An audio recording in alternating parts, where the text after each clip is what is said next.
The I know chandeliers you of are Ashford here. Hall burned with 1,000 candles, casting shadows that danced like secrets We across have the to marble leave floor. now. Isabeau Ashton stood at the edge of the ballroom, her sapphire gown a small island of stillness in a sea of silk and judgment. She had not wanted to come tonight, had known with the certainty that lives in the bones of women who have been betrayed that this evening would bring nothing but pain. She had been right. Across the crowded room, Marlowe Blackwell held court among London's finest families. His laughter rang out bright and cruel, the sound of a man who had never once paid for his sins. He wore wealth like armor, his tailored coat cut from fabric that cost more than her father's monthly earnings, his cravat pinned with a ruby the size of a robin's egg. Everything about him spoke of power and privilege and the kind of casual cruelty that came from never having to answer for one's actions. 2 months ago, he had been her fiancé.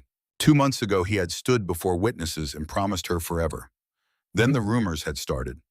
Her father, the merchant, Tobias Ashton, accused of selling trade secrets to vampire insurgents. The charges were absurd, impossible, built on lies so transparent that any honest investigation would have crumbled them to dust. But there had been no honest investigation. There had been only whispers and closed doors and the slow, inexorable destruction of her family's name. And Marlowe, who had sworn to stand beside her through whatever storms might come, had been the first to step away. He had done it publicly, of course, had made certain that everyone in London society understood that he would not tie his fortunes to a family tainted by treason. The engagement had been dissolved. Her father's business had collapsed within a week, and Isabeau had learned what it meant to be alone in a room full of people. Tonight was the first time she had ventured back into society. A mistake, she realized now. A terrible mistake. Marlowe's eyes found hers across the ballroom, and his smile widened. He said something to the gentleman beside him, and both men laughed. The sound carried across the music, across the chatter landing, like a slap against her skin. She knew without hearing the words that she was the subject of their amusement. The disgraced merchant's daughter. The woman who had reached too high and fallen too far. Heat crawled up her neck, but she did not look away. She had learned in these long months of shame that looking away only encouraged them. Predators sensed weakness the way sharks sensed blood in water. Marlowe began walking toward her. His stride was confident, leisurely, the walk of a man who had all the time in the world to deliver his cruelty. Around him, conversations quieted.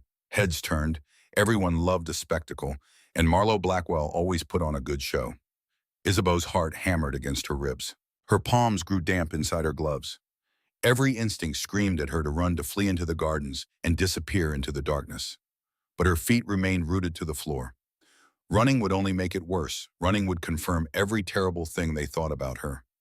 So she stood her ground and waited for the blow to fall. He was 10 paces away. 9, 8. That was when desperation made her reckless. Her gaze swept the ballroom, searching for anyone who might offer refuge. Most of the guests avoided her eyes, uncomfortable witnesses to a public shaming they did not have the courage to interrupt. The matrons clustered in judgment. The young ladies whispered behind their fans. The gentlemen watched with the cold interest of men observing a horse with a broken leg. And then she saw him. He stood alone near the terrace doors, half in shadow, half in candlelight. Tall, impossibly still, dressed in black that seemed to swallow the light around him. His features were sharp and striking, the kind of face that belonged in oil paintings of fallen angels. Dark hair swept back from a high forehead, eyes that caught the candlelight and reflected it back like polished obsidian. A mouth that had forgotten how to smile. Everything about him whispered danger. Everything about him promised that here was a man who did not play by the same rules as Marlowe Blackwell and his ilk. Isabeau did not think, did not plan, did not consider the consequences. She simply moved. Her feet carried her across the marble floor with purpose that surprised even her.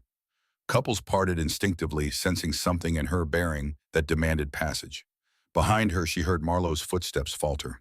Confusion rippled through the crowd. This was not how victims were supposed to behave. The man in black watched her approach with the kind of stillness that made her think of predators. His eyes tracked her movement, calculating, assessing. Up close, she could see that he was older than she had first thought, though age sat strangely on him. There were no lines on his face, no silver in his hair, yet something in his gaze spoke of decades, of centuries of time stretching backward into darkness. She stopped before him, close enough that she had to tilt her head back to meet his eyes. Close enough that she could see they were not black at all, but a deep gray, the color of winter storms. The words came before courage could desert her. Will you dance with me? My ex is watching. Silence fell across the ballroom like a curtain dropping at the end of an act. The music did not stop, but it might as well have. Every eye fixed on them, every breath held. The stranger regarded her with an intensity that made her skin prickle. His gaze moved over her face, reading things she had not meant to reveal. Fear, desperation, a wild trembling hope that he might say yes, that he might offer her this one small mercy. A long moment stretched between them. She expected rejection, expected mockery, expected him to turn away and leave her standing alone before the entire assembly, humiliation complete. Instead, his lips curved into the faintest, most dangerous smile she had ever seen. It would be unwise, he said, his voice low, and edged with something she could not name, to refuse a lady in distress. He extended his hand. It was gloved in black leather, elegant and formal. She placed her own trembling hand in his, and his fingers closed around hers with careful, controlled strength. The ballroom erupted. Not in sound, but in the sudden shocked exhalation of 300 people realizing what they were witnessing. Heads turned to neighbors. Fans snapped shut. The very air seemed to vibrate with whispered recognition. Because Isabeau Ashton, the disgraced merchant's daughter, had just asked the Duke of Nightvale to dance, and he had said yes. The music swelled as he led her onto the floor, a waltz slow and stately, the kind that required perfect synchronization between partners. Isabeau had learned the steps years ago in dancing lessons paid for when her family's fortunes had been very different. But this was nothing like those practice sessions with bored instructors and giggling classmates. The Duke moved with a precision that spoke of military training of decades spent mastering every motion of the body. His hands settled at her waist, firm but not possessive. His grip on her gloved fingers was almost reverent, as though she were made of spun glass. They began to dance. Around them, other couples had stopped even pretending to continue their own movements. They simply stood and stared, a living audience, to something that would be discussed in drawing rooms for months to come. Isabeau could feel their eyes like physical weight pressing against her shoulders, could hear the whispers building like a storm. But the Duke seemed entirely unbothered. He guided her through the sea of frozen dancers with the confidence of a man who had never cared what anyone thought of him. Where he moved, people parted. It was not respect, Isabeau realized. It was fear. She risked a glance upward and found his eyes already on her, studying her with an intensity that stole her breath. "You are trembling," he observed. His voice carried a faint accent she could not place. Something old. Something that did not belong to any corner of England she knew. "I did not expect you to accept," Isabeau admitted. The truth felt safer than lies somehow. This man would see through polite fictions. "And yet you asked." "I was desperate." "Desperation," he said, and there was something almost amused in his tone, "makes people do interesting things." The music swelled. He spun her in a move that brought gasps from the onlookers, and when she came back to him, she was closer than before. Close enough to see the faint scar along his jawline. Close enough to catch his scent, which was bergamot and something darker, like smoke and winter nights. Close enough to notice that his skin, where it disappeared beneath his collar, was far too pale. "Who are you?" she whispered. Though even as she asked, understanding was beginning to dawn. The unnatural stillness. The way even titled lords had straightened when he moved. The fact that he stood alone, untouched by the social games that consumed everyone else in this room. "You do not know." There was something almost playful in his tone now, as if he were enjoying a private joke. "I know what they say about the Duke of Nightvale," Isabeau replied, lifting her chin, "that he is ruthless, that he destroyed 3 noble houses for betraying the crown, that his heart is as cold as the northern estates he commands." "And do you believe what they say?" She met his gaze directly. "I believe that rumors are built on fragments of truth, twisted until they serve whoever is speaking them." For the first time that evening, the Duke smiled. It was not a kind smile, but it was genuine. "You are sharper than your circumstances suggest, Miss Ashton." The use of her name startled her. "You know who I am." "Everyone knows who you are." His grip tightened fractionally. "The daughter of the disgraced merchant. The woman Marlowe Blackwell cast aside like spoiled fruit." Shame burned in her chest, but she refused to look away. The Duke leaned closer, his voice dropping to a murmur that only she could hear. "He is watching us now. Shall we give him something to truly worry about?" Before Isabeau could respond, he pulled her into a dip so deep her dark hair nearly brushed the marble floor. The ballroom erupted in scandalized whispers. When he brought her upright again, his face was inches from hers, and she could see the calculation behind every movement. This was not kindness. This was strategy. The music ended, the Duke released her with the same careful control he had shown throughout the dance, bowing with military precision. Isabeau curtsied, her mind racing. Around them, the crowd had fallen into a hushed, electric silence. Then the Duke did something that would be discussed for years to come. He lifted her hand to his lips and pressed a kiss to her gloved knuckles. His eyes never left hers. And in the candlelight, for just a fraction of a second, she saw his irises flash a deep, unmistakable crimson. "Thank you for the dance, Miss Ashton," he said loud enough for those nearby to hear. "I trust we will be seeing much more of each other." Then he turned and walked away, leaving Isabeau standing alone in the center of the ballroom, the object of every eye, every whisper, every speculation. Marlowe Blackwell looked like he had swallowed glass. The ride home was silent, except for the clatter of wheels on cobblestone. When Isabeau's lady's maid sat across from her in the cramped, hired carriage, her face pale with worry.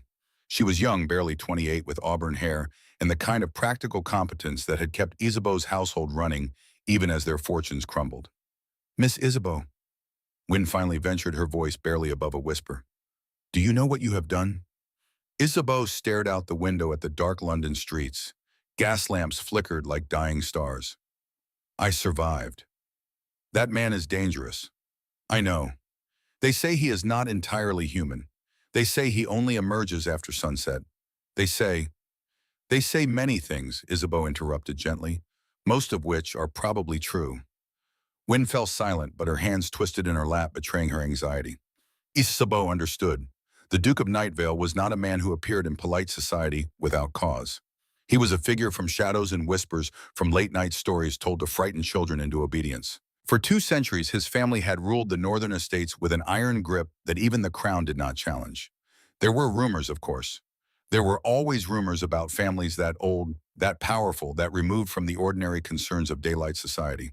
But Isabeau had seen his eyes flash red in the candlelight, had felt the unnatural coolness of his skin through her gloves.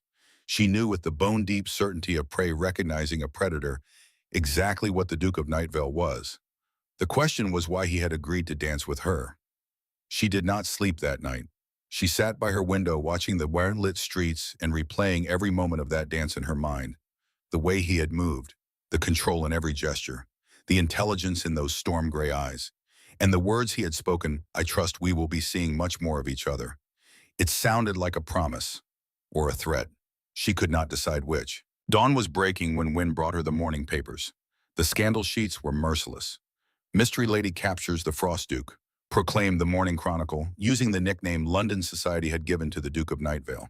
The accompanying illustration showed Isabeau in his arms, their faces far closer than they had actually been. "Has London's most feared bachelor finally met his match?" asked the Society Observer. The worst was the Daily Tatler, which featured a lurid drawing beneath the headline, "From Rags to Riches, Ashton Girl Snares a Duke." Isabeau set the papers aside with shaking hands. This was worse than she had anticipated. The attention, the speculation, the way her name was now tied to the Dukes in the public imagination. She had sought shelter from one scandal and walked directly into another. Her father appeared in the doorway. Tobias Ashton had aged a decade in the 2 months since Marlowe's family had destroyed his business, framing him for fraud to cover their own corruption. His shoulders, once proud and straight, now sagged with the weight of public disgrace. Gray had crept into his beard. Lines had carved themselves around his eyes. "Isabeau," he said softly, "what have you done?" Before she could answer, there was a commotion downstairs. Raised voices, Wynne's protest, and then the heavy tread of boots on the stairs. Isabeau's door swung open without so much as a knock. The Duke of Nightvale filled the doorway, dressed in a dark riding coat and carrying a walking stick, topped with a silver wolf's head. Behind him, Wynne looked apologetic and terrified in equal measure. Up close in the harsh light of morning, he should have appeared less imposing. Instead, he seemed even more dangerous. Daylight revealed the pallor of his skin, the preternatural sharpness of his features. And his eyes, which had been gray in candlelight, now held flecks of amber that caught the sun streaming through the window. "Miss Ashton," the Duke said, as if appearing uninvited in a lady's bedroom at dawn were the most natural thing in the world. "We need to talk." Tobias stepped protectively in front of his daughter. "Your Grace, this is highly improper." "So is allowing your daughter to be torn apart by vultures masquerading as society," the Duke replied calmly. He glanced at Isabeau. "I assume you have seen the papers?" "I have," Isabeau said, finding her voice. It came out steadier than she felt. "And I assume you have come to distance yourself from the scandal." "On the contrary." The Duke moved into the room with the confidence of a man who had never been denied anything. I have come to propose a solution that benefits us both. Isabeau's heart began to pound. I do not understand. Then allow me to be clear. Those storm-gray eyes fixed on hers with unnerving intensity. You need your family's name restored. You need protection from whatever vendetta Marlowe Blackwell is clearly pursuing. I need something as well, Miss Ashton. He paused, and in that pause, Isabeau felt the weight of his full attention. It was like standing before a judge being measured and found either wanting or worthy. I need a woman of good breeding and respectable connections to stand beside me while I complete work that requires absolute social legitimacy. You understand what I am offering. You want me to pretend to be your fiancée, Isabeau said slowly. I want you to be my intended bride publicly for a period of 6 months, perhaps longer, depending on how matters unfold. He moved closer, and Isabeau caught his scent again. Bergamot in winter. In exchange, I will use my considerable resources to investigate the charges against your father. If he is indeed innocent, as I suspect he is, I will clear his name. Tobias made a sound of protest, but Isabeau raised her hand. Her mind was working quickly now, seeing the angles, understanding what was truly being offered. And what do you gain from this arrangement, Your Grace? Access, the Duke said simply. There are certain doors in London society that remain closed even to a duke, especially one with my particular reputation. Doors that will open for a man who appears to be courting a respectable young woman from an old merchant family. Doors that lead to people I need to observe very carefully. You are using me as a disguise. I am offering you a trade. He tilted his head, studying her. 6 months of your time and your presence at my side in exchange for your father's freedom and your family's restoration. Additionally, you will live at my estate under my protection during this period. Marlowe Blackwell will not dare to move against you there. The words hung in the air between them. Isabeau looked at her father and saw hope warring with fear in his tired eyes. She thought of the morning papers, of the whispers that would follow her for the rest of her life if she refused, of the slow, inexorable destruction that awaited her family if she did nothing. But more than that, she thought of the Duke's eyes flashing red in candlelight, of the intelligence she had seen there, the centuries of experience, the careful control that spoke of something far more complex than the monster society painted him to be. This was not a rescue. This was business. And Isabeau understood business. I have conditions, she said. The Duke's eyebrows rose fractionally. I want full access to your investigation. I am not a decoration to hang on your arm. If we are partners in this arrangement, then I want to be a true partner. My father was a merchant. I have training in accounts and logistics, in seeing patterns that others miss. Use me properly or do not use me at all. Something shifted in the Duke's expression, a crack in the armor of control. For a moment, he looked almost impressed. Additionally, Isabeau continued, I will not be a prisoner in your estate. I will have freedom of movement, freedom to maintain my own friendships, freedom to refuse any request I find inappropriate. And at the end of 6 months, regardless of the outcome, I walk away with my independence intact. You are negotiating with me, the Duke said. There was wonder in his voice and something else, something that might have been respect. I am proposing a partnership, Isabeau corrected. You said you needed someone of good breeding and respectable connections. What you actually need, Your Grace, is someone who will not simply cower in your shadow. Someone who can stand beside you as an equal, at least in appearance. That requires mutual terms, not demands. Tobias stared at his daughter as if seeing her for the first time. Wynne had pressed a hand to her mouth, eyes wide. The Duke was silent for a long moment. Then to Isabeau's shock, he smiled. It was a real smile this time, not the dangerous curve of lips she had seen at the ball. This smile reached his eyes and transformed his entire face, making him look younger, more human. You are quite remarkable, Miss Ashton, he said quietly. Very well, I accept your terms.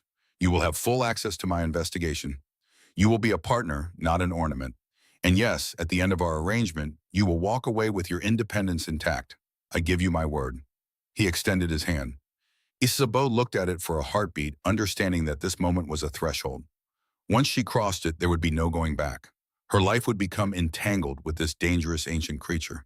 She would enter a world of shadows and secrets that most people only whispered about. But the alternative was to watch her father destroyed, to spend the rest of her life hiding from scandal, to let Marlowe Blackwell win. Isabeau placed her hand in the Duke's. His skin was cool through his glove, and his grip was gentle, controlled. I accept your terms, Your Grace.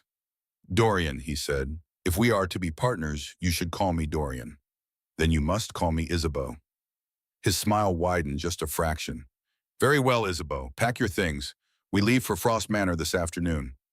Frost Manor sat 2 hours north of London, a sprawling Gothic structure of grey stone and sharp towers that looked as though it had been carved from the surrounding forest by ancient hands.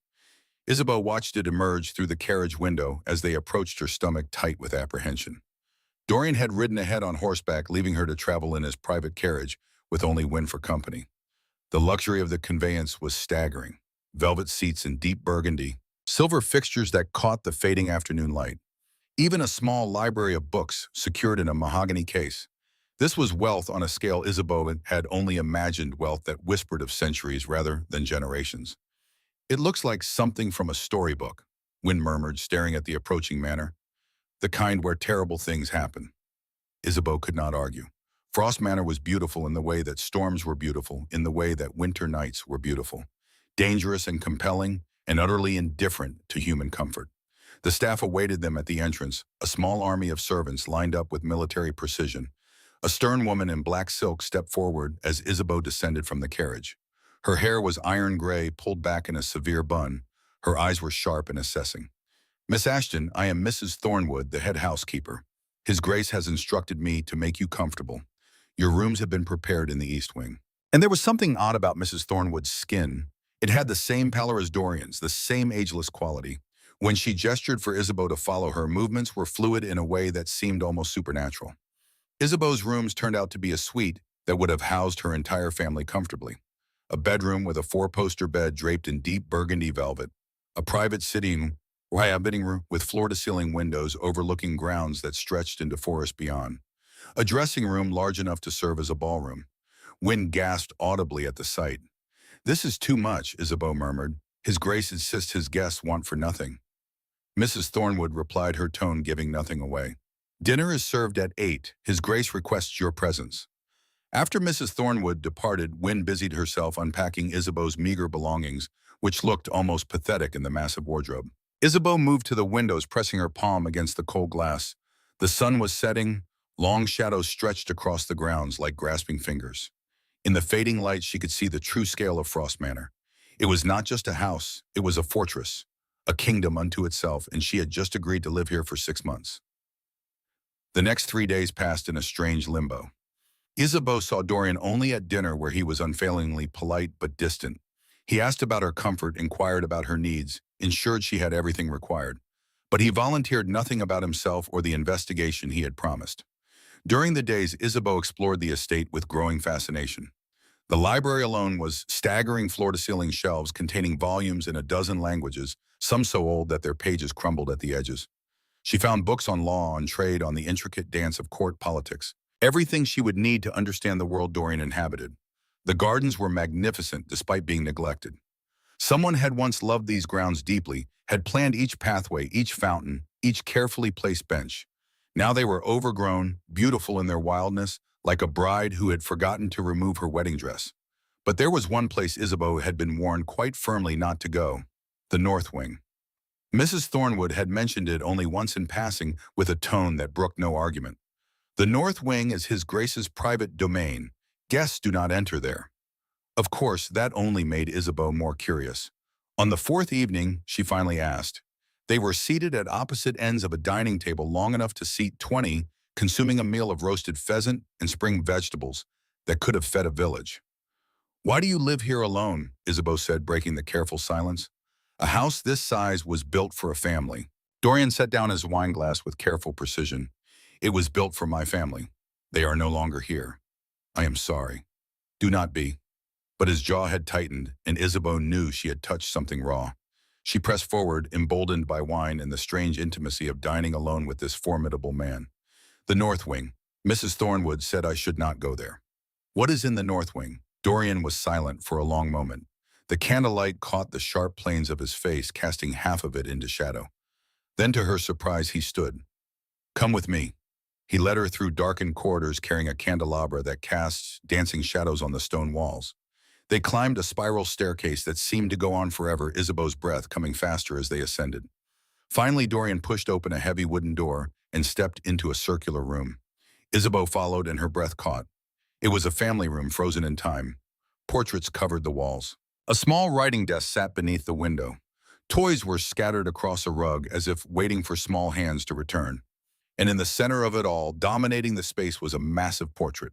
Dorian stood beside a woman of ethereal beauty. She had dark hair and warm brown eyes, and a smile that spoke of deep contentment. In her arms, she held an infant wrapped in white lace.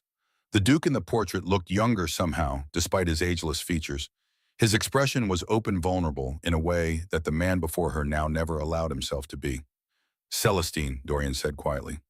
"My wife, and our daughter is old." Isabeau moved closer to the portrait, studying it. "She was human." "Yes. And your daughter, Tampere, half human, half vampire." His voice had gone flat, emotionless. "Considered an abomination by vampire purists, considered dangerous by humans who feared what she might become." Isabeau turned to face him. "What happened to them?" "They were murdered." The words came out like broken glass. 200 years ago, while I was away handling affairs in the north, a group of vampire hunters came to the estate. They killed everyone. My wife, my daughter, 18 servants who tried to protect them. Burned the bodies so thoroughly that there was nothing left to bury. His hands had clenched into fists at his sides. The hunters were hired by vampire nobility who wanted to send a message. That mixing with humans was weakness. That love made us vulnerable. That family was a liability no true vampire should indulge. Isabeau felt tears burning in her eyes. She had known loss, had felt the pain of betrayal. But this was grief on a scale she could not fathom. 2 centuries of carrying this weight. "I spent 5 years hunting them down," Dorian continued. "Every vampire who had a hand in planning their deaths. Every human who had swung a blade or lit a torch. I brought them before the Crown and the Vampire Council with evidence so overwhelming that even their wealth and titles could not save them. 3 noble houses were destroyed, titles stripped, fortunes seized. Some were executed. Others were exiled to territories where they would never know a moment's peace." He looked at Isabeau, and she saw the emptiness in his eyes, the vast loneliness that all his wealth and power could not fill. "That is why they call me the Frost Duke," he said. "Because I am incapable of mercy when it comes to those who destroy innocence. Because my heart froze the day they took everything from me, and it has never thawed." Isabeau crossed the room to stand before him. "Not incapable," she said softly. "Just careful about where you spend it." Something shifted in his expression, a crack in the armor he wore so carefully. For a moment, he looked younger, more vulnerable. Then the moment passed, and the Duke was back. "We should return," he said. "You need rest. Tomorrow we attend Lady Ashford's garden party. Marlowe will be there." But as they descended the spiral staircase, Isabeau's mind was racing. She understood now what drove Dorian. Understood the careful control, the isolation, the singular focus on justice. These were not the tools of a monster. They were the tools of a man who had been broken so thoroughly that he had rebuilt himself from fragments using rage and purpose as mortar, and somehow, without meaning to, she had begun to care about him. Lady Ashford's garden party was legendary. 3 acres of manicured hedges, marble fountains, and blooming roses that perfumed the warm afternoon air.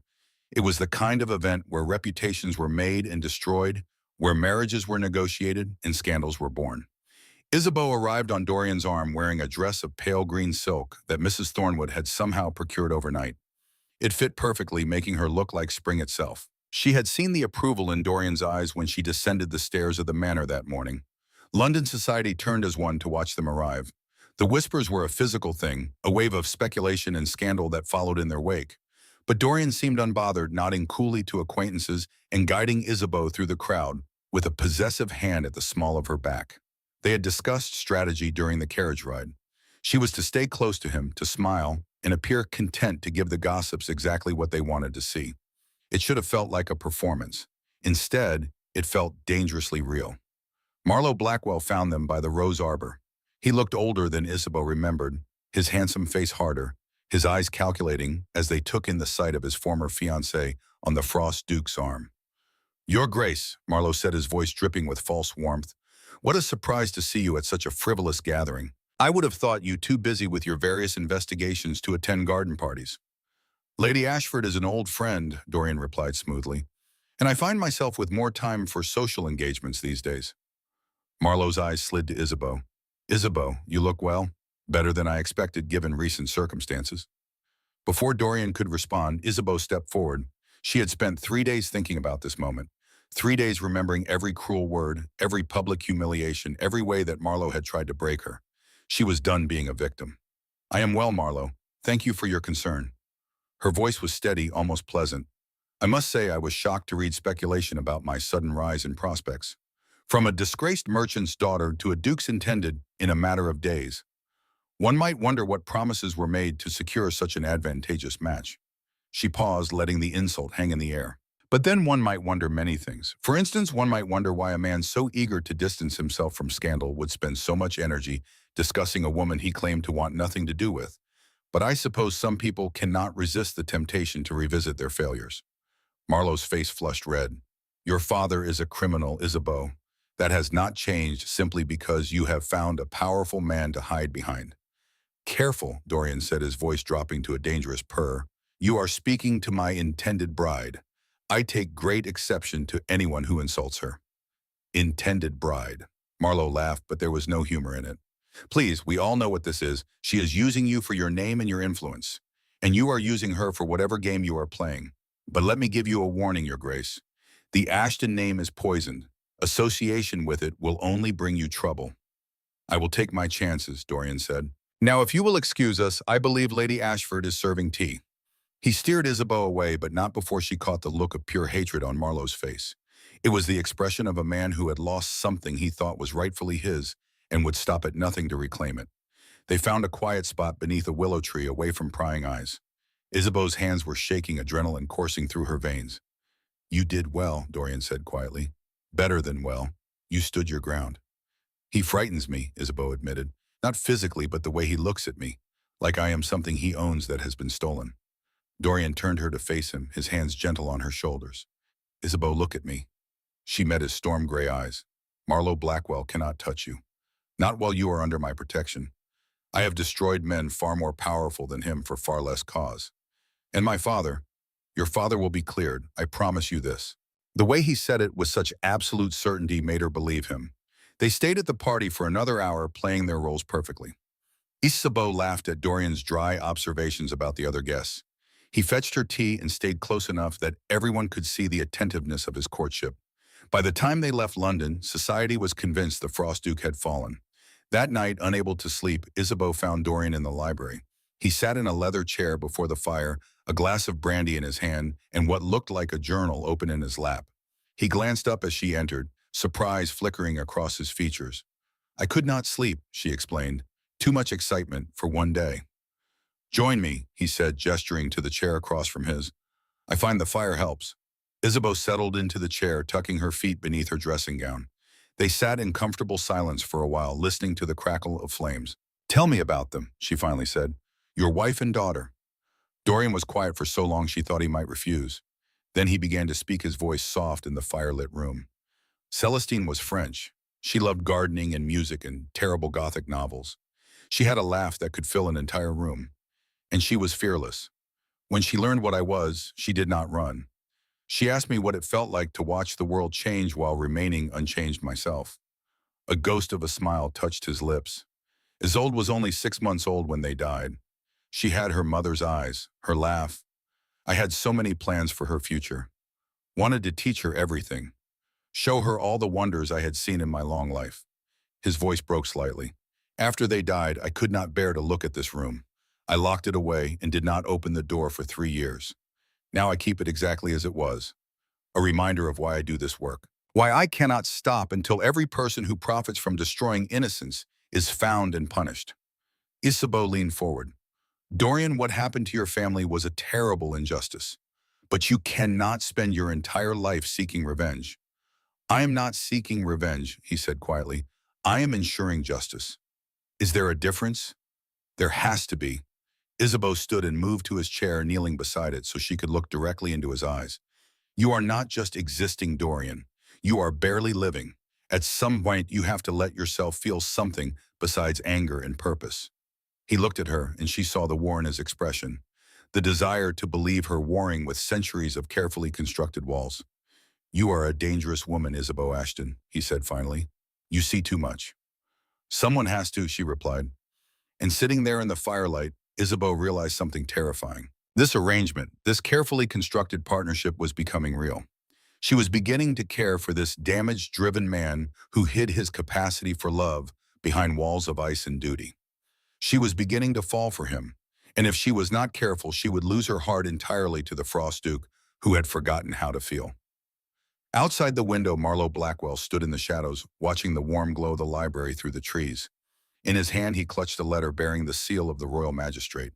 Tobias Ashton would hang in 3 days, unless Isabeau Ashton left the Duke and returned to beg for mercy. Marlowe smiled in the darkness and disappeared into the night. The letter arrived at breakfast. Isabeau was alone in the morning room, sunlight streaming through tall windows that overlooked the gardens. Dorian never joined her for breakfast. The daylight hours were his time for rest, for retreat into whatever chambers he kept in the deepest parts of Frost Manor. She had grown accustomed to these solitary mornings, to the quiet ritual of tea and toast, while she studied the documents he left for her. Today there were no documents, only a single envelope bearing the royal seal. Her hands trembled as she broke the wax. The words swam before her eyes, but their meaning was brutally clear. Tobias Ashton, scheduled for execution, 3 days hence. The teacup slipped from her fingers, shattering on the floor in a spray of porcelain and Earl Grey. Wynne appeared instantly, concern etched across her features. "Miss Isabeau, what is it?" But Isabeau could not speak, could not breathe. 3 days. Her father had 3 days to live unless she did something, unless she found proof of his innocence, unless she convinced the magistrate that Marlowe's evidence was fabricated. 3 days. She was on her feet before conscious thought caught up with action. Her skirts tangled around her legs as she ran through the corridors of Frost Manor, taking stairs 2 at a time, not caring that servants pressed themselves against walls to let her pass. She knew where Dorian would be. The North Wing, the place he retreated when daylight made the rest of the world unbearable. The door was solid oak, heavy as a tomb. Isabeau pounded on it with both fists. "Dorian, I need you, please." Silence. Then footsteps, measured and unhurried. The door opened and Dorian stood before her in shirt sleeves and waistcoat, his dark hair slightly disheveled. Behind him she glimpsed a room lined with maps and documents, the tools of whatever investigation he conducted in the hours she did not see him. His eyes took in her state immediately. The tear-stained face, the trembling hands clutching the letter, the wild desperation in her expression. 3 days, she managed. "They are going to execute him in 3 days. Dorian took the letter from her shaking fingers, read it with the same careful attention he gave everything. His jaw tightened. "This is Marlowe's doing. He has accelerated the timeline. Can you stop it? You said you would investigate. You promised. And I have been investigating." He gestured to the room behind him. "Come, I will show you." Isabeau stepped into what could only be described as a war room. Every wall was covered in maps, charts, documents connected by strings of red thread, names she recognized, dates, financial transactions, a web of corruption so vast and intricate that it took her breath away. "Marlowe Blackwell's family has been embezzling from the crown for 15 years, Dorian said, moving to a large table in the center. "They created a network of shell companies, false merchants, fabricated trade routes. Your father was simply convenient, a respected merchant with legitimate access to shipping manifests and customs documents. They forged his signature, planted evidence in his records, and when their own corruption nearly came to light, they sacrificed him to save themselves." Isabeau stared at the evidence spread before her. Ledgers, correspondence, bank drafts bearing signatures that had been expertly altered. It was all here, everything needed to prove her father's innocence. "Why have you not presented this to the magistrate?" "Because I do not have the final piece, Acaris." Dorian's finger traced a line of red thread to a blank space on the wall. "The original documents. Marlowe's family destroyed most of the evidence when they framed your father. What I have are copies, reconstructions, testimonies from witnesses who can be dismissed as unreliable. I need the originals, the smoking gun that even Marlowe's wealth and influence cannot dispute." "Where are they?" "I believe Marlowe keeps them in his private study. Insurance in case his family ever tries to make him a scapegoat in turn. But his townhouse is a fortress. I cannot simply walk in and take them." Isabeau's mind was already working. "But I can." Dorian's eyes snapped to hers. "Absolutely not. He would see you coming from a mile away. But me," she moved closer to the table, studying the layout of Marlowe's property that Dorian had sketched. "I am his former fiancé. If I arrived at his door, distraught, begging him to help my father, he would let me in. His arrogance would demand it. It is too dangerous. My father has 3 days to live. I will take any risk necessary. She met Dorian's gaze directly. You said we were partners, that I would have access to your investigation. This is me using that access. This is me refusing to sit idle while my father dies. The war in Dorian's expression was visible. The desire to protect her, battling against his respect for her strength, her intelligence, her right to make her own choices. If I allow this, he said finally, you do nothing without my guidance. We plan every detail. You take no unnecessary chances. And the moment anything goes wrong, you leave. Your safety matters more than any document. Agreed. Isabeau extended her hand. Partners. Dorian looked at her hand for a long moment. Then he took it, his cool fingers closing around hers with careful strength. Partners. They spent the rest of the day planning. Dorian produced blueprints of Marlowe's townhouse, sketched from memory, and confirmed by his network of informants.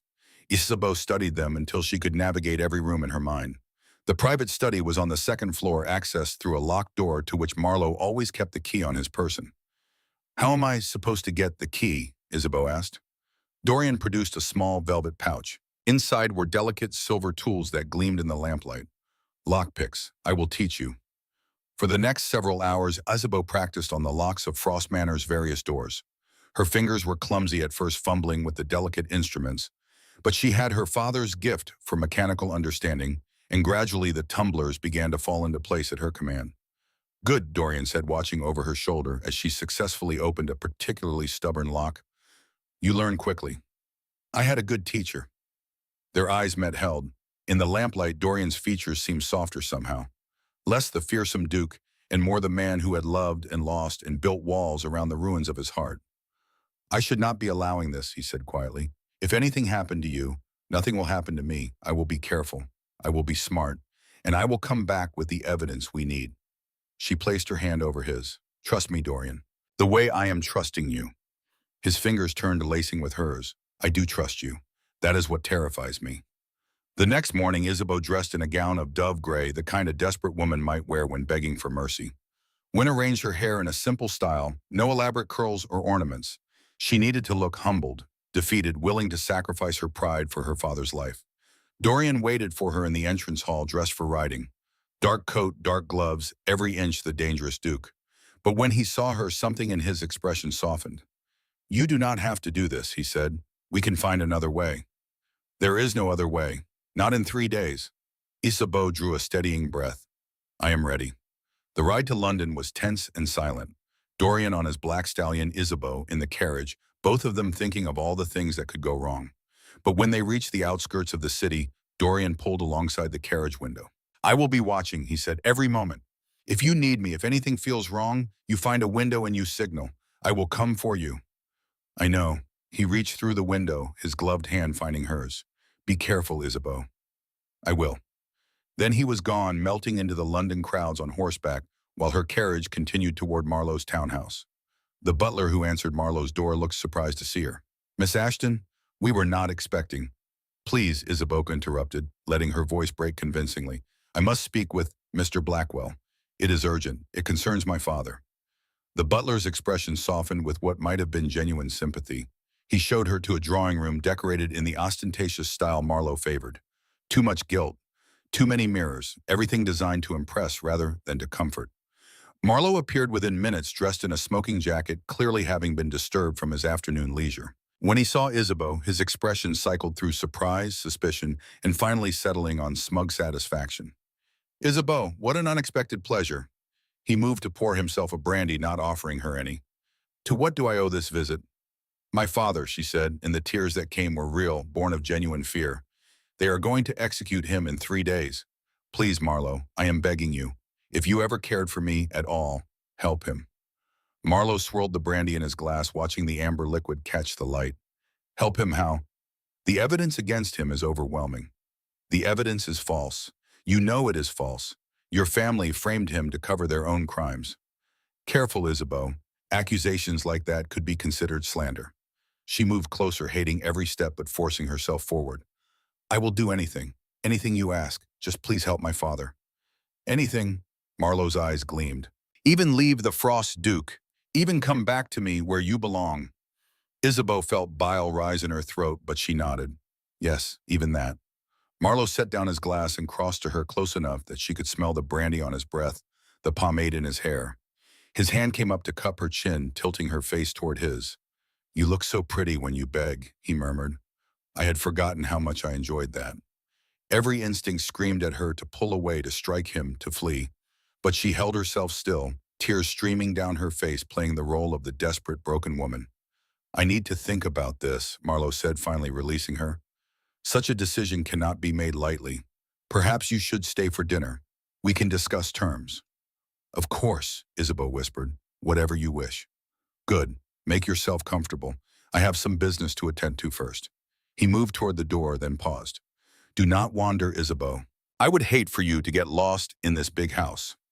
The moment he left, Isabeau was in motion. She counted to 60, giving him time to reach wherever he was going. Then she slipped from the drawing room, her soft slippers silent on the marble floors. The townhouse was a maze of corridors and rooms, but she had memorized the layout. Second floor, east wing, third door on the left. She climbed the servants' stairs, avoiding the main staircase where she might encounter household staff. The study door was locked as expected.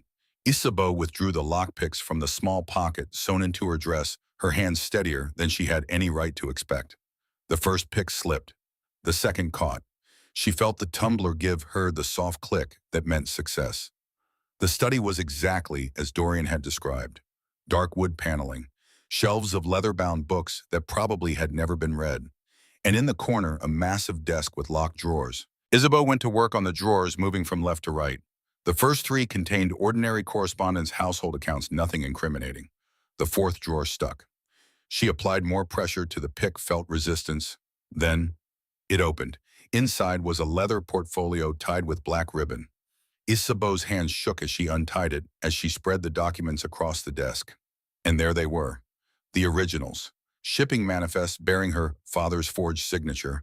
Bank transfers showing money flowing from Crown accounts into shell companies controlled by Marlowe's family. Correspondence discussing the need for a convenient scapegoat and noting that the merchant Ashton is well positioned to take the fall. It was all here. Everything Dorian needed. Everything that would save her father's life. Isabeau was gathering the documents when she heard footsteps in the corridor outside. Marlowe's voice speaking to someone. Told her to wait in the drawing room. Check on her, would you? Make sure she has not done anything foolish. Panic seized Isabeau's chest. She looked around desperately. The window. The signal. But there was no time. The footsteps were too close. She did the only thing she could think of. She shoved the documents inside her dress, pressing them flat against her corset.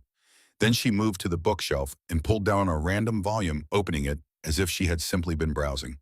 The door opened. A servant stood there, eyes widening when he saw her. Miss Ashton, Mr. Blackwell is looking for you.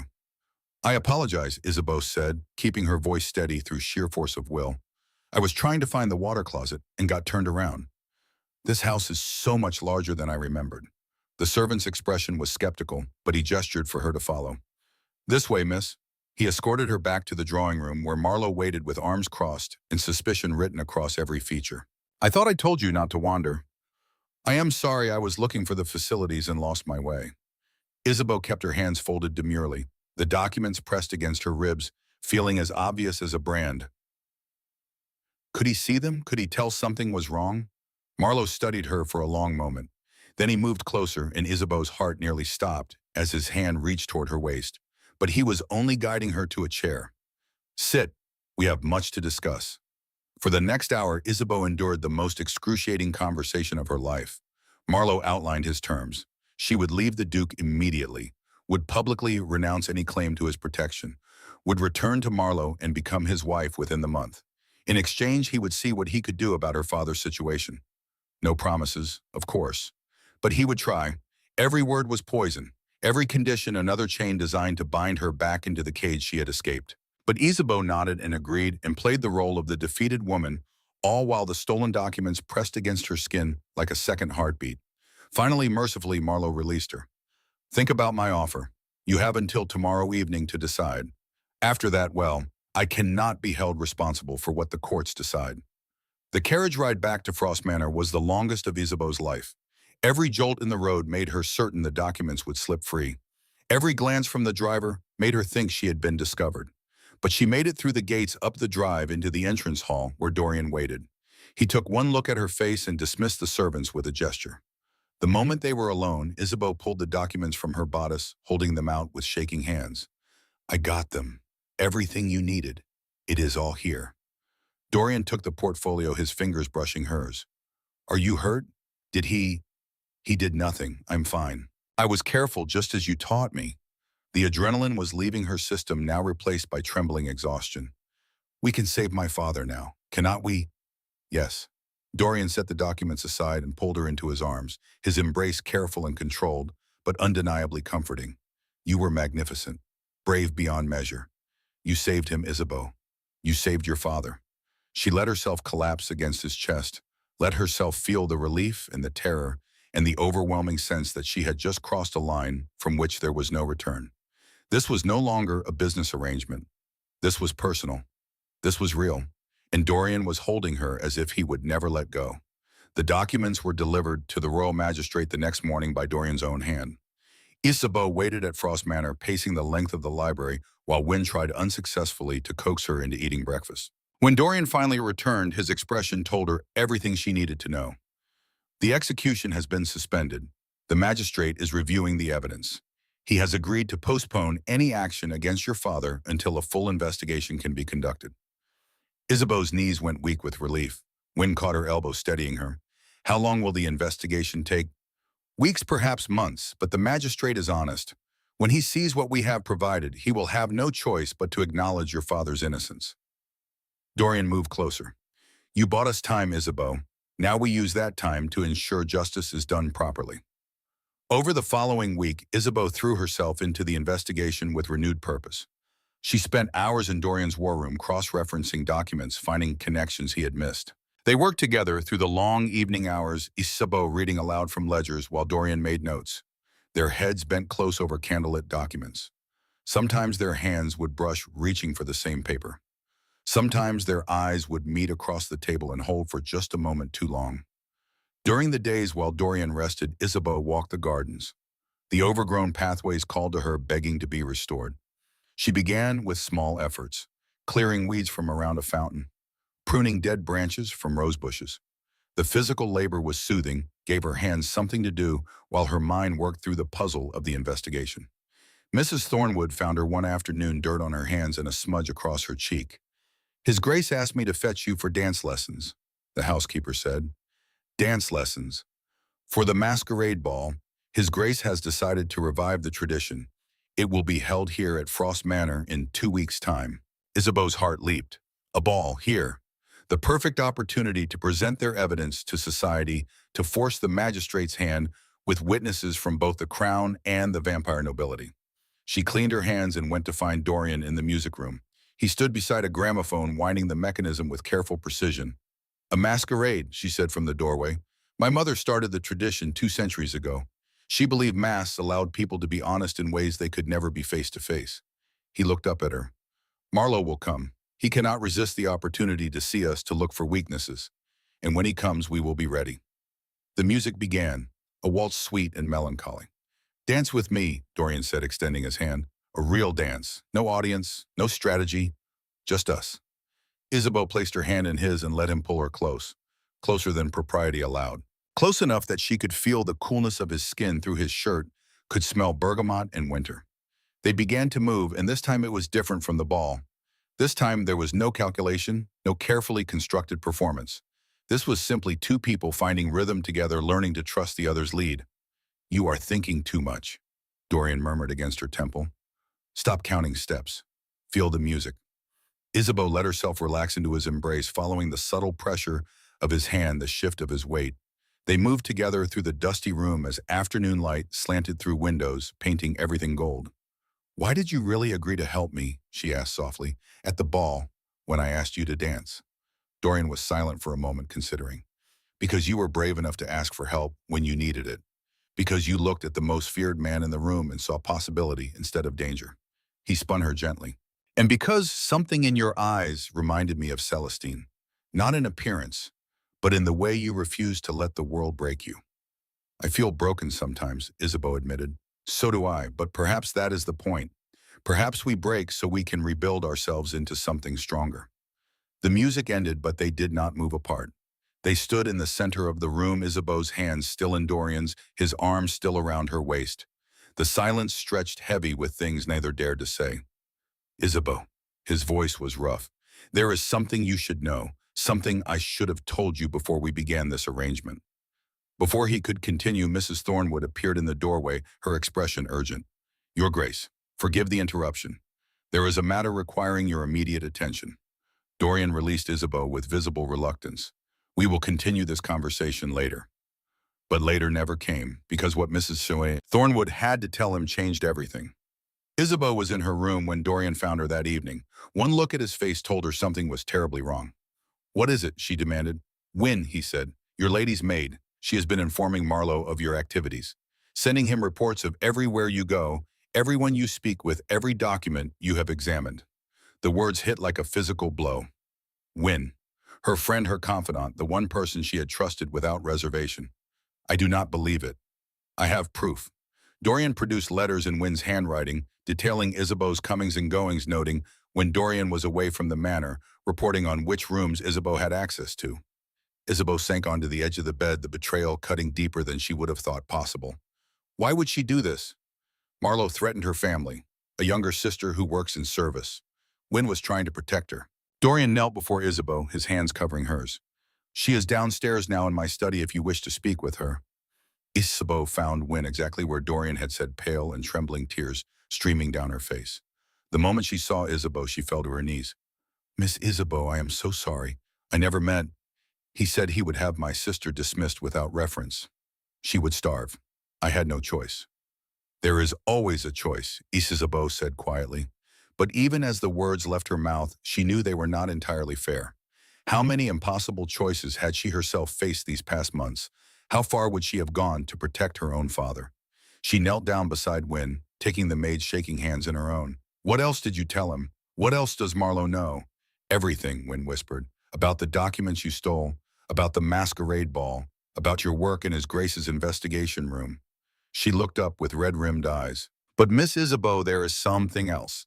Something I only learned today. Marlowe has hired someone, a vampire hunter. He plans to kill the Duke at the masquerade and make it look like an attack by anti-vampire extremists. Ice flooded Isabeau's veins. What?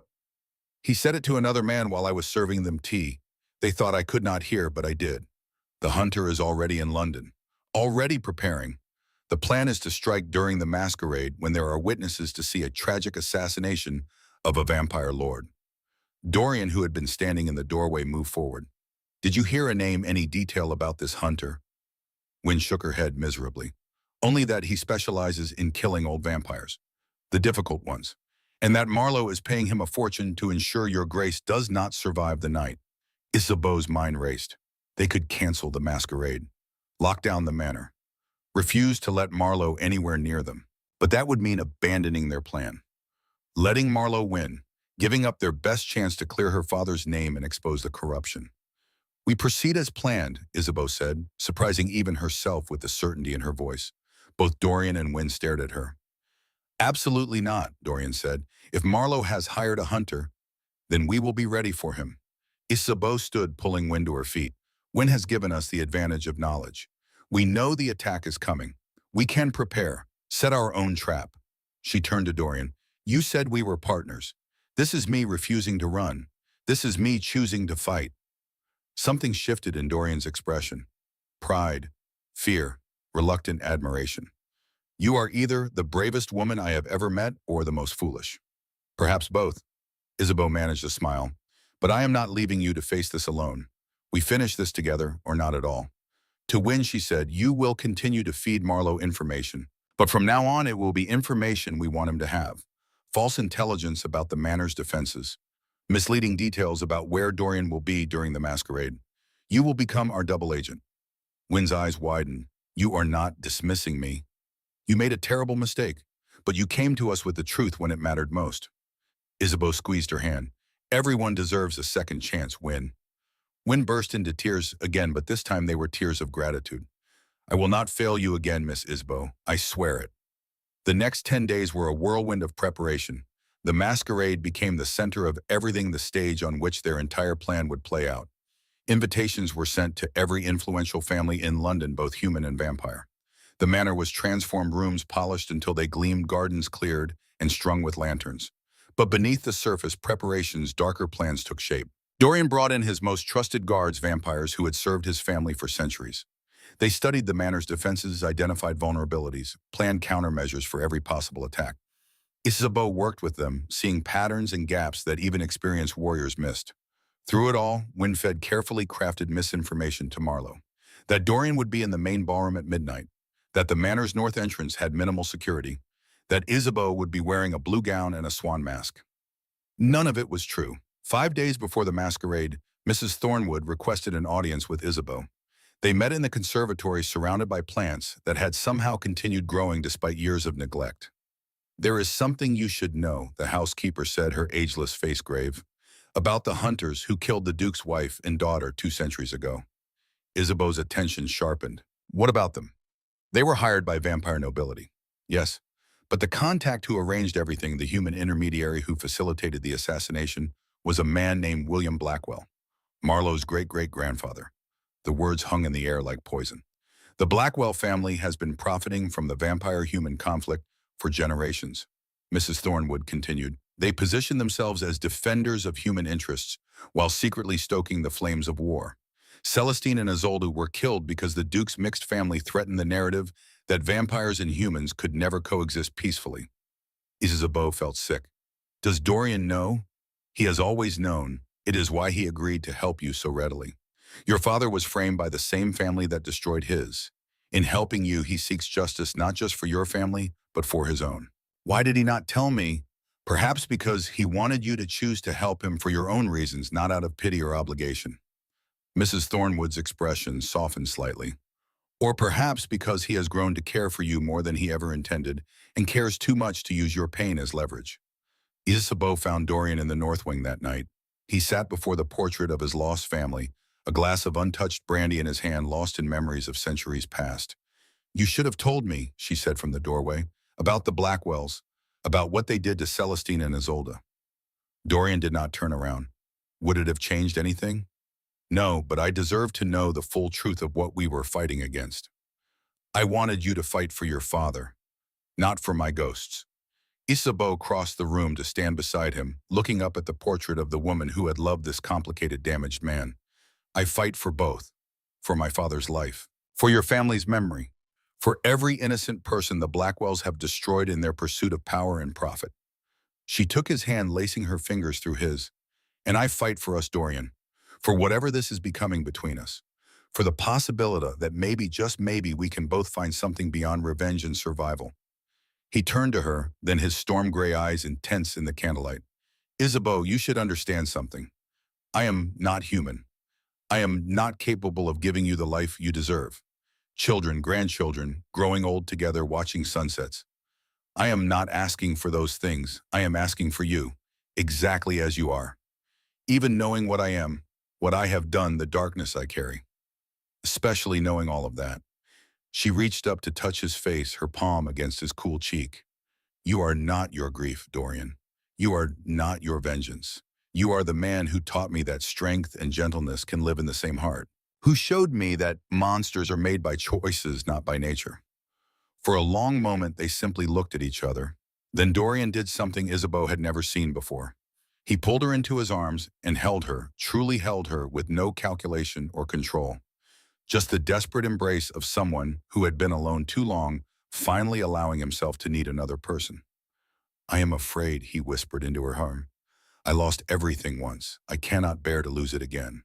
"Then we fight together," Isabeau whispered back, "and we do not lose." The night before the masquerade, Dorian found Isabeau in the gardens. She was working by lamplight, clearing the last of the overgrown vines from a stone bench. "You have brought life back to these gardens," he observed. "They wanted to grow. They just needed someone to believe in them again." "Rather like me, then." He offered his hand. "Walk with me." They moved through the gardens together, following paths Isabeau had cleared past fountains she had restored. Overhead stars blazed in a moonless sky. "Tomorrow everything changes," Dorian said. "One way or another, this dance we have been performing will end. Are you having second thoughts?" I am having all the thoughts. He stopped, turning to face her. Isabeau, I need you to promise me something.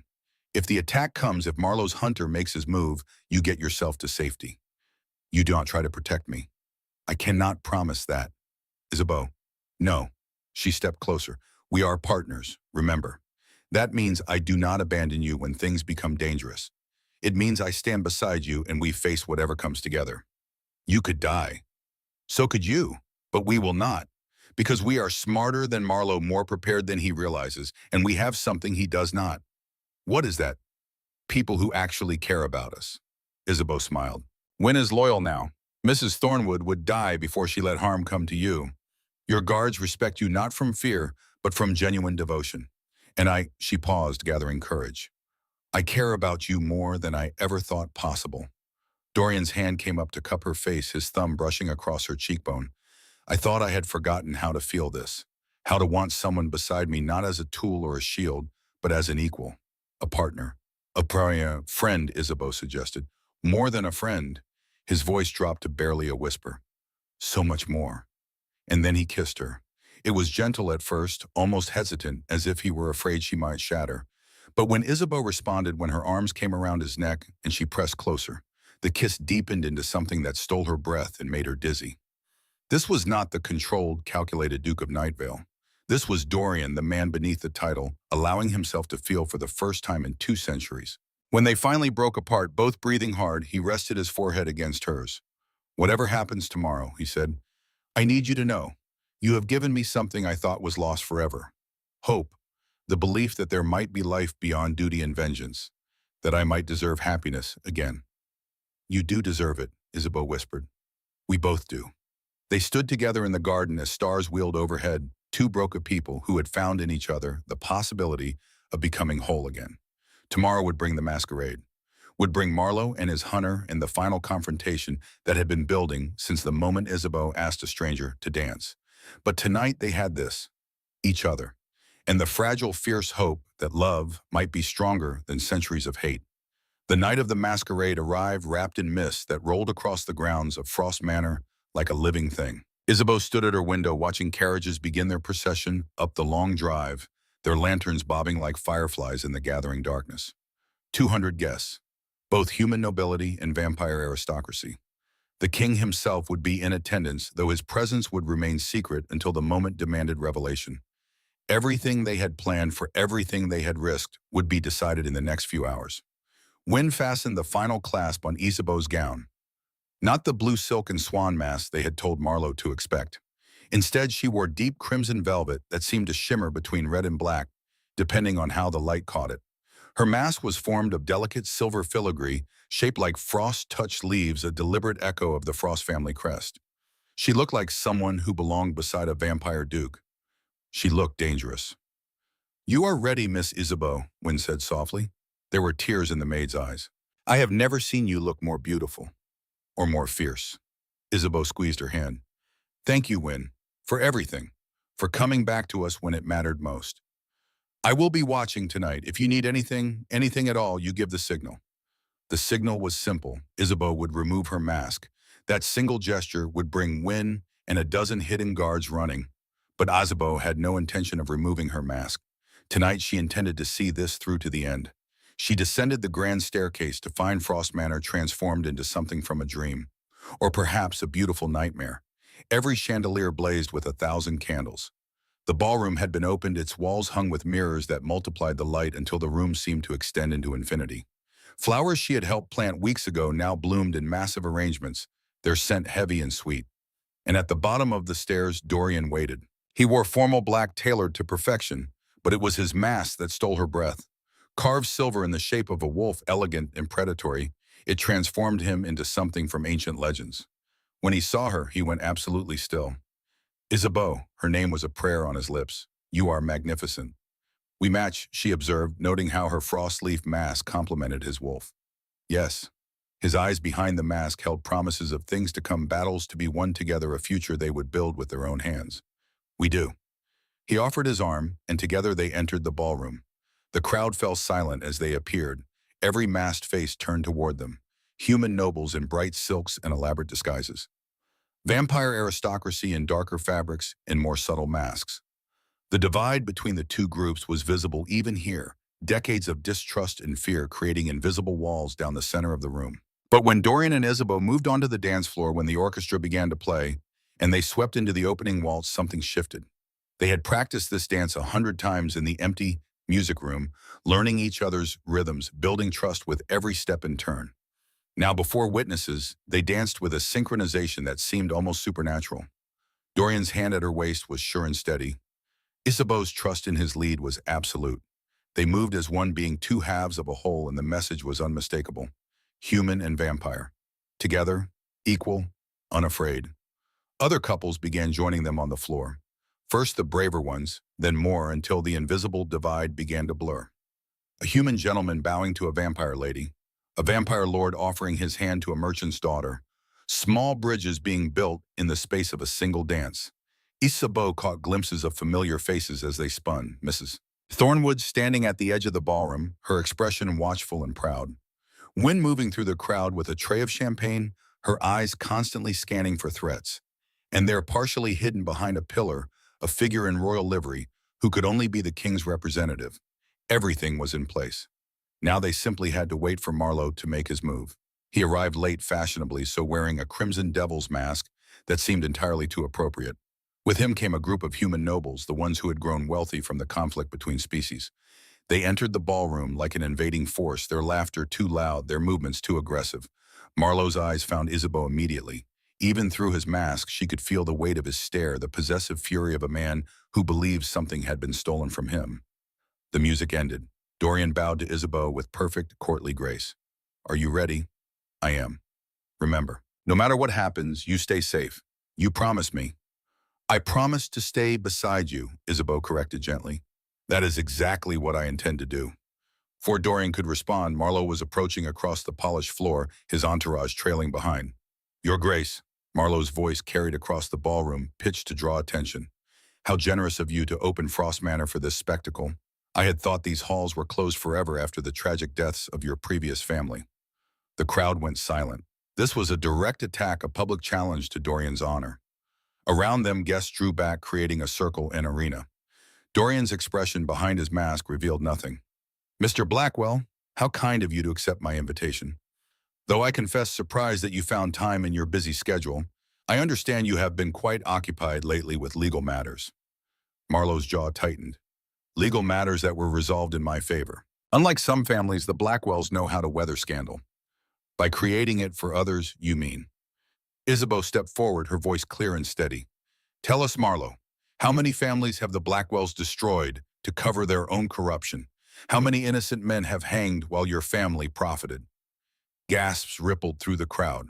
This was not ballroom conversation. This was accusation. Marlowe's face flushed red behind his mask. "You overstep, Isabeau. Your father is a convicted criminal awaiting execution. You have no moral ground from which to speak." "Convicted on evidence your family fabricated," Dorian said quietly, but his voice carried. "Evidence we have thoroughly examined and found to be false in every particular. Slander. You have no proof." "On the contrary." Dorian raised his hand and servants began moving through the crowd distributing documents. "We have extensive proof. Financial records showing how your family created shell companies to embezzle from the crown. Correspondence detailing how you needed a scapegoat when your crimes nearly came to light.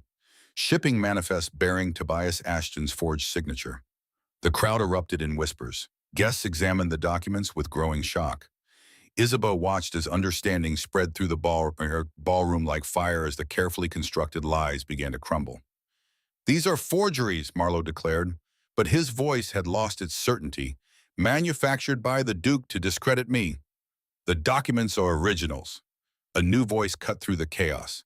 From the shadows stepped a figure in judicial robes, his mask removed. The royal magistrate. "I have examined them personally. The seals are authentic. The handwriting matches samples from the Blackwell estate. This evidence is genuine." Marlowe's eyes darted around the room, seeking allies, finding none. The nobles who had entered with him were backing away, distancing themselves from the scandal. "This is a conspiracy," Marlowe said desperately. "The Duke has manipulated you all. He wants to destroy human families who dare to question vampire authority." Actually, came another voice, this one carrying the weight of absolute authority. The Duke has served the crown faithfully for 2 centuries, and this evidence was gathered at my direct request. The crowd parted like water, and the king himself stepped into the circle, his mask removed, his presence unmistakable. Your Majesty. Marlowe dropped to one knee, but his posture was stiff with barely controlled panic. Marlowe Blackwell, you stand accused of treason, embezzlement, fraud, and conspiracy to commit murder. The king's voice was cold as winter steel. How do you answer these charges? I am innocent. This is all, you are guilty. The king gestured and guards appeared. We have witnesses. We have documents. We have confession from your own servants who were offered immunity in exchange for testimony. Your guilt is beyond question. Marlowe's hand went to his belt. Isabeau saw the glint of steel, a knife small but deadly hidden beneath his coat. Dorian, she cried in warning. But Marlowe was not lunging at the Duke. He was turning toward the king, desperation making him suicidal. A figure erupted from the crowd, Mrs. Thornwood moving with a vampire speed, intercepting Marlowe's attack. The knife meant for the king's heart buried itself in her shoulder instead. She did not even flinch, simply caught Marlowe's wrist and twisted until bones cracked. The knife clattered to the floor. You will not, Mrs. Thornwood said with icy precision, harm anyone else tonight. Guards seized Marlowe, dragging him away. He struggled and cursed, all dignity gone, reduced to a cornered animal. But even as Marlowe was being subdued, Isabeau felt wrongness prickling across her skin. Something was off. This had been too easy. Marlowe would have had a backup plan. Her eyes scanned the ballroom, and that was when she saw him. A man in servant's livery moving along the edge of the crowd. Nothing unusual except for the way he moved. Too controlled, too aware. And his eyes, visible through his simple black mask, were fixed on Dorian with the focused intensity of a predator selecting prey. The vampire hunter. Isabeau did not think, did not hesitate. She simply moved, crossing the ballroom at a run, her crimson gown flowing behind her. The hunter's hand was already rising. In it, a crossbow, small and deadly, loaded with a bolt that gleamed silver in the candlelight. Isabeau threw herself between the hunter and Dorian just as the trigger released. The impact was like being struck by lightning. Pain exploded across her shoulder as the silver bolt punched through fabric and flesh. She stumbled, would have fallen, but Dorian caught her with vampire speed. The ballroom erupted in chaos. Screams, guards converging. But Isabeau's focus narrowed to Dorian's face, to the expression of absolute horror in his eyes. You promised, he whispered. You promised to stay safe. I promised to stay beside you. Isabeau managed through gritted teeth. This is beside you. The hunter tried to run, but vampire guards were faster. They brought him down, disarming him with brutal efficiency. Dorian lifted Isabeau into his arms with infinite care. Mrs. Thornwood, clear the conservatory. Send for the physician. Now. Dorian, I am fine. You are not fine. You took a silver bolt meant for me. He carried her from the ballroom. The conservatory had been transformed into a makeshift surgery. Dorian laid Isabeau on a chaise with hands that trembled, despite his legendary control. Mrs. Thornwood appeared with medical supplies, her own shoulder already bandaged. The bolt must come out, she said. Quickly, the silver is poisoning her system. Then remove it. Dorian's voice was ragged. Your Grace, you should wait outside. I am not leaving her. He positioned himself at Isabeau's head, cradling it in his lap. Isabeau, look at me. This is going to hurt. I know, she managed to smile despite the agony, but I am remarkably stubborn about surviving.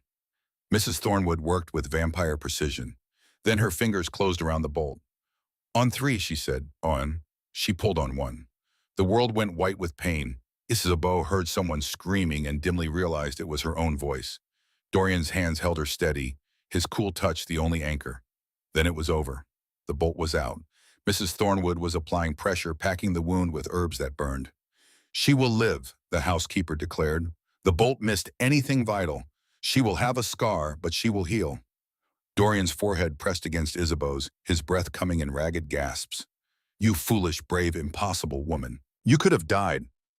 So could you. But we did not, because we protect each other. That is what partners do. Partners.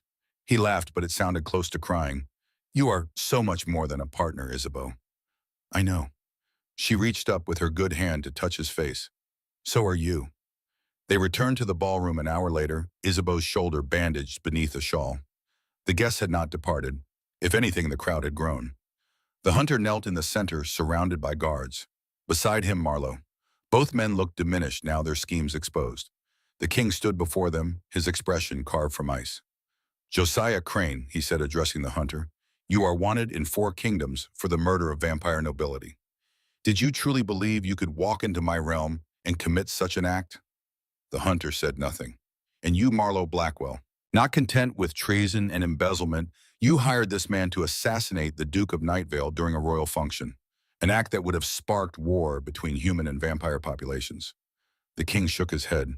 "Your family has done enough damage. It ends tonight." "Your Majesty," Dorian's voice rang out. "If I may speak." The king gestured permission. Dorian moved to stand before Marlowe.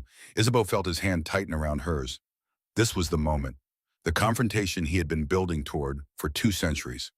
200 years ago, Dorian said quietly, your family hired hunters to murder my wife and infant daughter.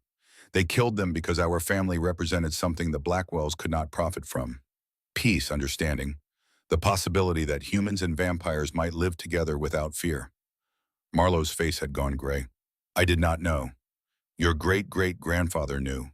Your grandfather knew. Your father knew.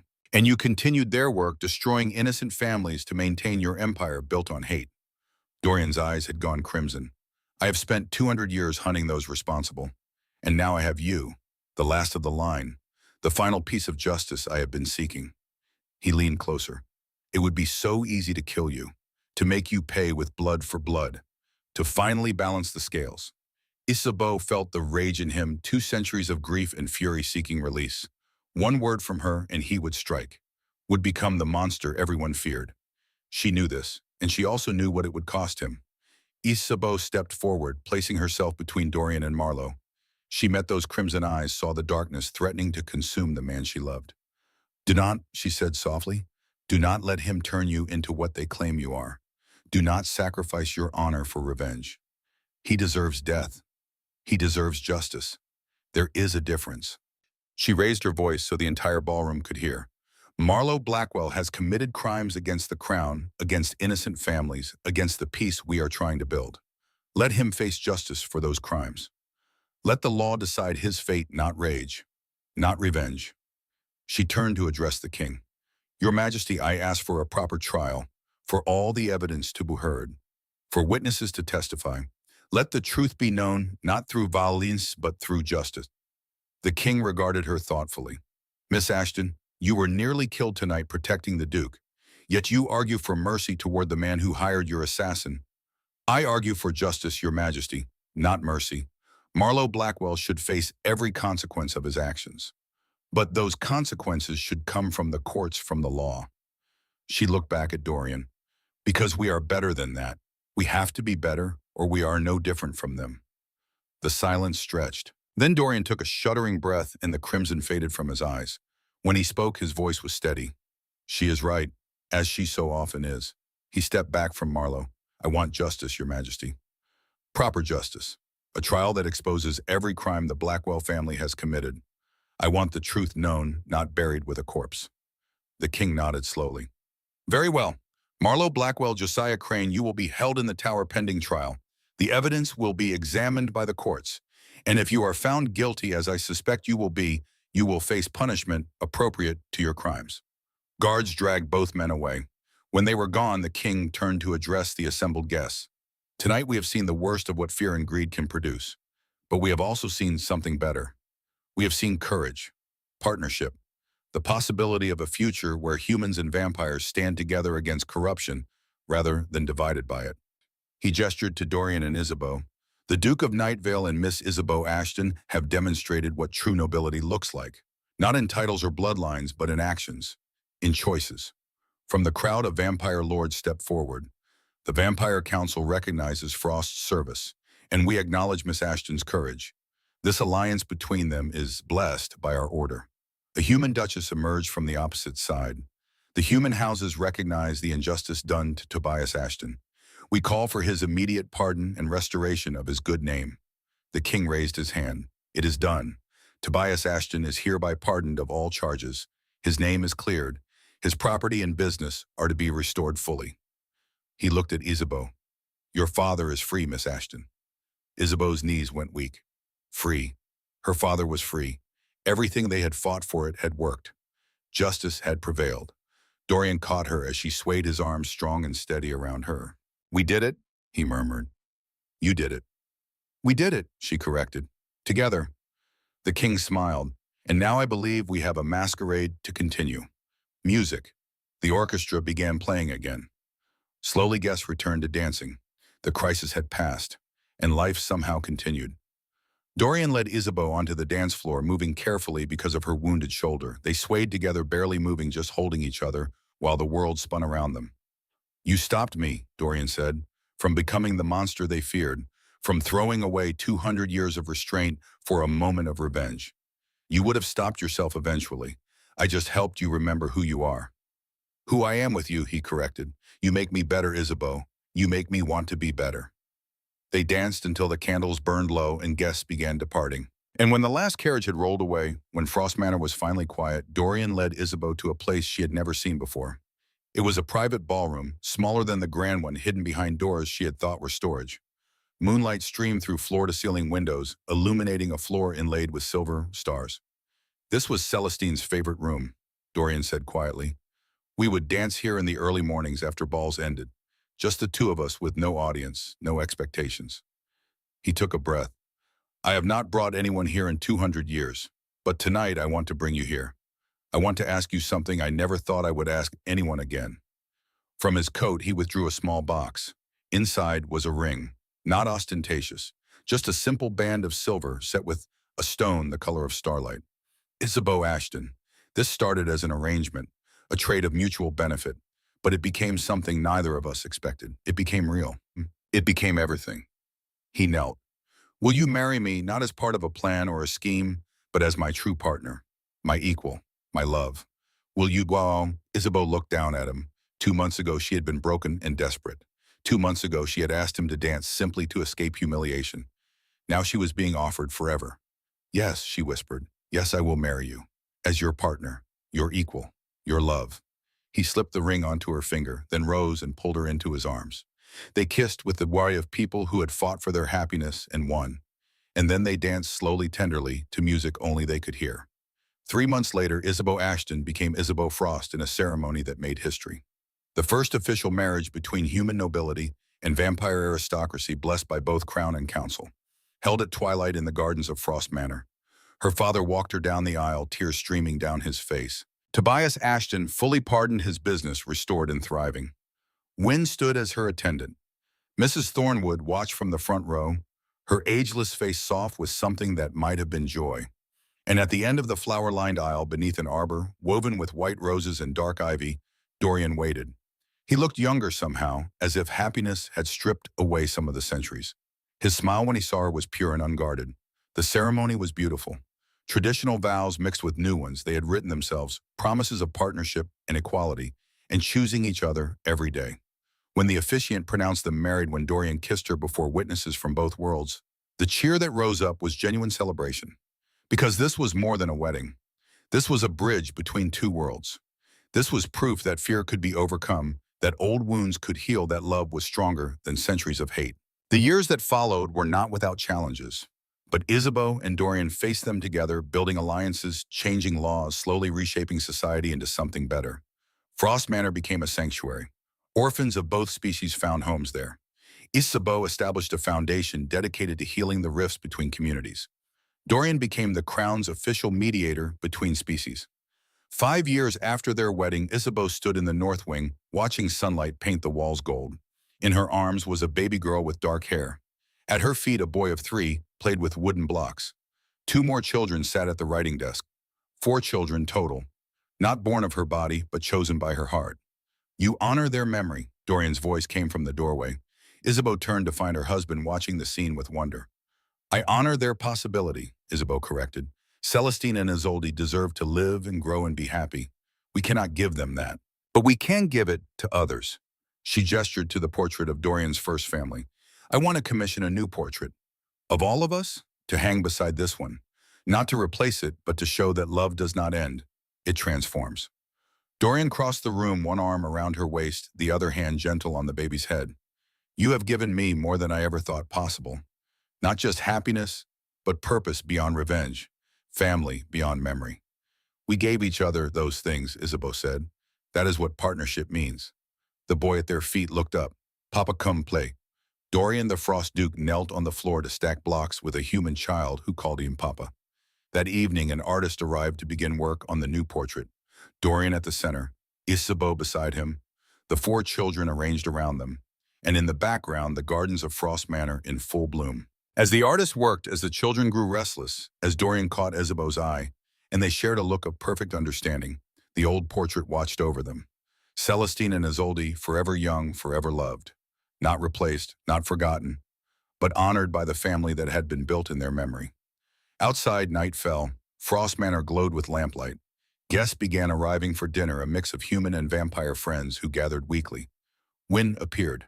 Dinner is ready, your graces? Dorian looked at Isabeau and their children. We should go.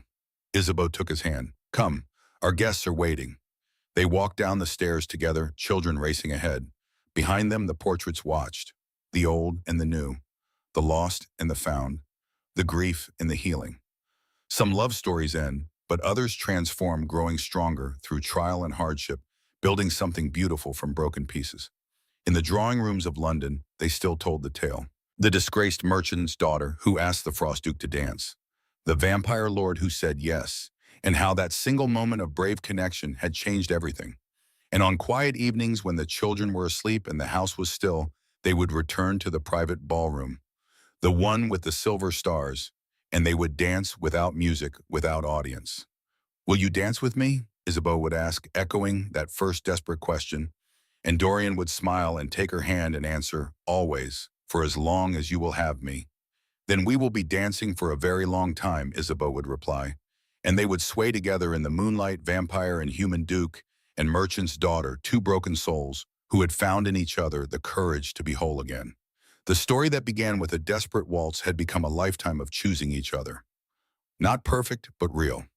Not easy, but worth every struggle.